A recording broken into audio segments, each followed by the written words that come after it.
Olá, bem-vindo a mais uma edição do Fiscalização Pública aqui pela TV Câmara Taubaté. Você nos acompanha no canal 4 da NET e também no nosso site camarataubaté.sp.gov.br. Hoje, no Fiscalização Pública, temos o prazer de receber a vereadora do PPS, vereadora professora Poliana Gama, a quem agradecemos a presença mais uma vez, vereadora. Obrigada, Miguel. Vereadora, falar um pouco de saúde. Um requerimento da senhora de maio de 2015 pede informações sobre a existência, ou não, de um planejamento que prevê substituições de médicos nos PAMOs da cidade. A senhora teve alguma resposta com relação a isso? Substituição em férias, em caso de licença médica, seria isso? Seria isso. E a resposta que eu tive, eu fiquei assim, chocada, porque não tem, e quando falta o médico, quando tem licença, quando tem férias, se cancela os agendamentos, espera esse médico voltar para aí remarcar as consultas. Então, a gente não pode aceitar uma coisa dessa forma, né? Até porque a pessoa que está precisando ser atendida, ela não tem como falar para a doença dela, ó, espera aí que o médico saiu de férias, ou então tirou alguns dias de licença, vai voltar, depois você volta. E a gente remarca. Então, eu acho que a prefeitura, ela tem sim o dever de criar uma estrutura, né, um plano de ação nesse sentido, para que você tenha profissionais para cobrir férias. Agora, vereadora, a senhora evidentemente tem um estudo a respeito disso. O número de absenteísmo é muito alto de médicos na cidade? Faltam muitos médicos? Olha, além de ter um déficit de médicos também, né? O que o que chega até nós e das visitas, né, quando eu faço as visitas em bairro, nos próprios PAMOs, é que essa ausência, ela ocorre em virtude de licenças médicas e também de períodos de férias. E aí não tem a substituição. É claro que você tem algumas localidades que falta o médico e a Secretaria de Saúde alega que não tem muito volume, né? Não tem muitos atendimentos a serem realizados, então ela deixa assim, o médico somente em alguns dias da semana. Tudo demanda, né, aí uma análise do que se tem de fluxo para você também oferecer o atendimento. Mas, no caso, essas reclamações vieram de bairros bastante populosos, onde o fluxo de pessoas, né, diário é bastante intenso. E estamos no inverno, né, vereadora? Doenças respiratórias, tudo isso tende a piorar nesse período, né? O nosso inverno, ainda mais nessa estiagem toda, o nosso inverno já tem a característica aqui na nossa cidade de ser um inverno seco. Agora, com esse período mais seco ainda, agrava-se os problemas, então, de ordem respiratória. Vereadora, outra questão da saúde que a senhora pede esclarecimento é com relação ao sistema de marcação de consultas. E parece que teve problema na Baronesa e no Bosque da Saúde, que reclamaram que não encontraram secretários para poder fazer o agendamento. É uma outra situação, a questão de falta de pessoal para fazer esse procedimento. Além da marcação de consulta, nesses dois locais, né, onde eu uso aí só para ilustrar, tem também a questão da marcação dos exames. Aí a prefeitura precisa melhorar, aperfeiçoar bastante esse sistema de marcação de exame para não haver desencontro e, claro, até para otimizar o atendimento, porque há a situação também da marcação que é feita e que, às vezes, o munícipe não vai. Isso já foi relatado aqui pelo secretário de Saúde do município.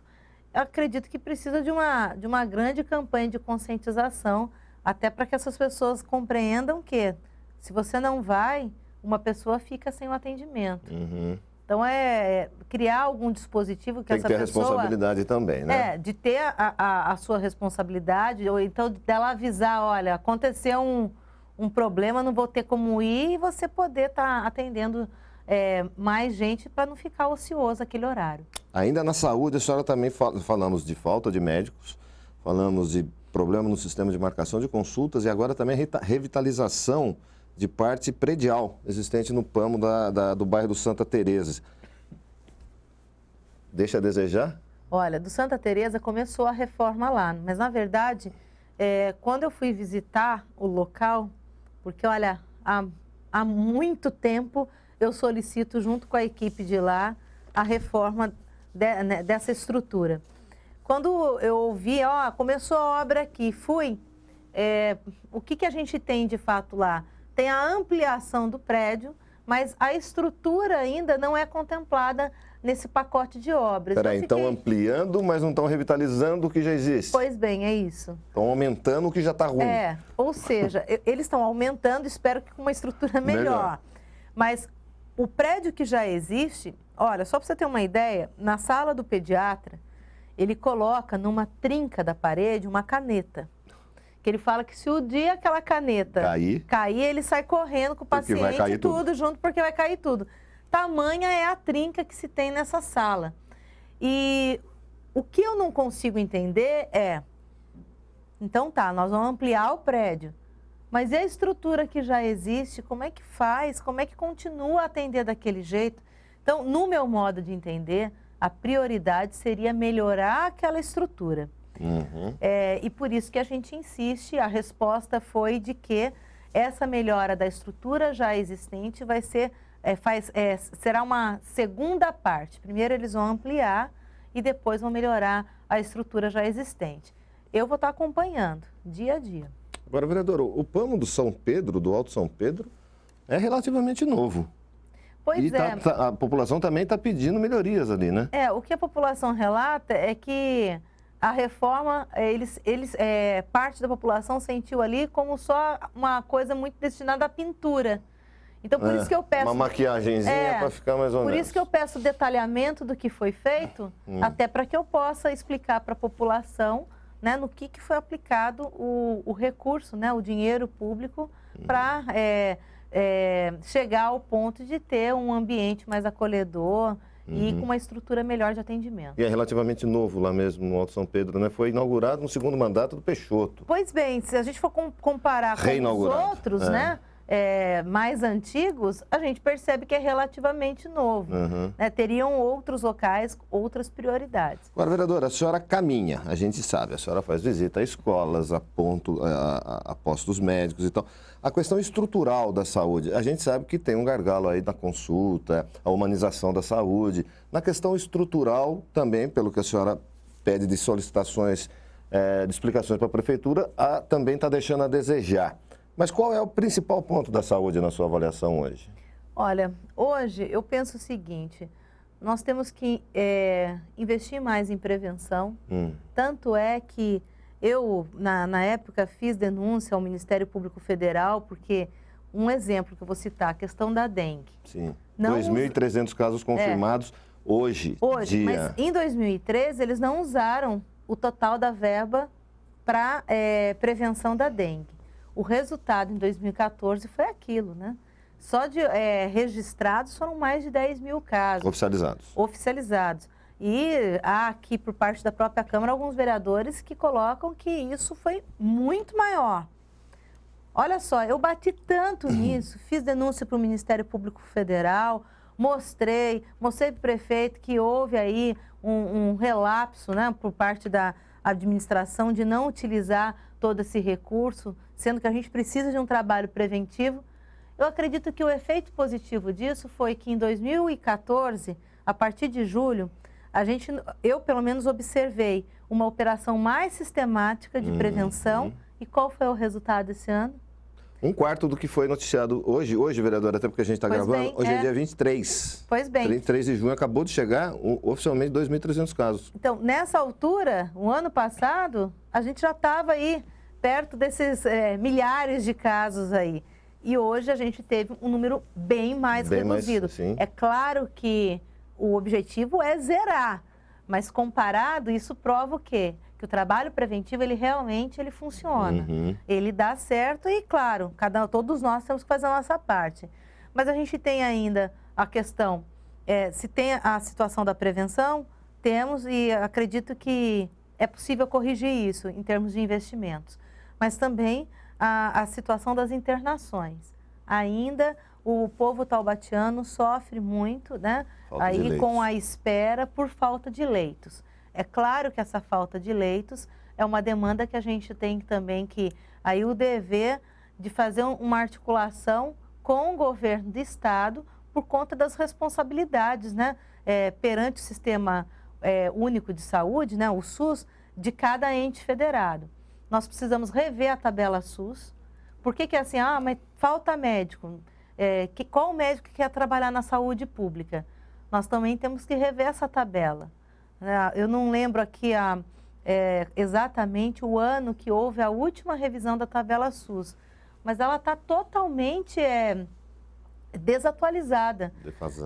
Até um tempo atrás, eu recordo que uma sessão de fisioterapia pela tabela SUS é coisa de R$4, R$5. Nossa, pífio. Então, assim, o profissional da área da saúde e na tabela SUS, uma sessão de R$4, R$5 não tem cabimento. Né? Mal dá para você pagar 2 passagens de ônibus. Sim. Então, são coisas assim que coloco dessa forma porque é o município, mas paralelo a isso um conjunto de fatores. Governo do Estado, governo federal, para a gente poder estruturar melhor. A senhora defende a construção de um hospital regional no Vale Histórico? Muito. Tanto é que essa questão da construção de um hospital regional para o Vale Histórico, às vezes as pessoas me perguntam, mas você fala disso lá para o Vale Histórico? Desafoga aqui. Né? E, Poliana, você é de Taubaté, eu falo assim, mas olha, estratégico isso. Efeito borboleta. Várias pessoas do Vale Histórico, né? Aliás, as pessoas que precisam do atendimento do hospital regional, elas vêm do Vale Histórico, elas vêm para cá. Se você tem um atendimento desse naquela região, você desafoga aqui, passa a ter aí a probabilidade maior de você ter leitos disponíveis para os pacientes de Taubaté e das cidades mais próximas. E a senhora acredita que será construído mesmo? Olha, é importante a gente ter ser muito sério com a população, porque é algo que é importante, que não só eu, mas assim, meu marido, né, que é deputado estadual, tem trabalhado nesse sentido, mas isso demanda orçamento, demanda recurso público. E até o momento, eu pelo menos não vi concretamente isso no orçamento do governo estadual. Há de não se iludir a população a respeito disso, né? Eu acho que, às vezes, o pessoal fica prometendo muita coisa aí, é fácil falar, mas concretizar é outra coisa. Né? O AME, que foi uma solicitação aí da população há muito tempo, eu lembro que na última campanha para prefeita, até inclusive o governador assumiu esse compromisso, mas logo no primeiro ano do atual prefeito de mandato, eu lembro de notícia no jornal dizendo que o AME não vinha mais para cá. Eu fui uma vereadora que, na oportunidade que eu tive, até na época que o Davi estava como secretário de Estado, tive uma oportunidade de estar próximo ao governador, eu coloquei para o governador, eu falei assim, governador, o senhor, num programa de televisão, junto com o prefeito da cidade, estabeleceu esse compromisso do AME para Taubaté. E a notícia que se tem agora veiculada no jornal é de que o AME não vai mais. E eu tenho que, aqui eu acho importante registrar isso, o governador foi muito atencioso. Foi tão atencioso que, inclusive, assim, na semana seguinte, veio o secretário adjunto do secretário de Saúde a Taubaté, era até feriado na época. Eu estava no congresso do PPS em São Paulo e tivemos um novo encontro. Ele falou assim, olha, eu já pedi para resolver aquilo lá. Inclusive, na época, quem o recebeu foi o próprio secretário de Saúde aqui de Taubaté, para ver se chegava num ponto em comum.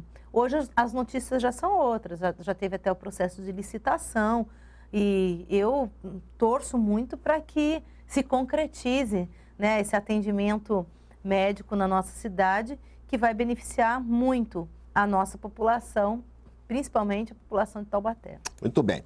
Falamos de saúde com a vereadora professora Poliana Gama aqui no Fiscalização Pública. Fica aí que é rapidinho, voltamos em instantes.